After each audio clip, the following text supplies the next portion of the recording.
My YFC story starts actually when I was a high school student, and I was listening to a group come into my school, talk about Jesus, thought they were weird.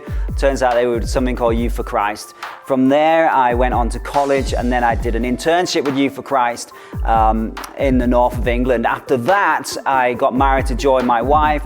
We were in London, I didn't have a job to do, and Youth for Christ said, actually, how about you pioneer Greenwich Youth for Christ? So with no salary or any place or anything at all from YFC, we started Youth for Christ, or I did, my wife was a nurse, but we started Youth for Christ in Greenwich, and 5-6 years later we left Greenwich with about 8-9 staff, reaching about 15,000 young people any given month. And we went overseas to work with Youth for Christ Middle East North Africa, and my role there was director training, working mainly with those in the persecuted church setting. At that time, about 4.5 years in, I heard the area director say, you know, we'll never be able to start Youth for Christ in the Arabian Gulf.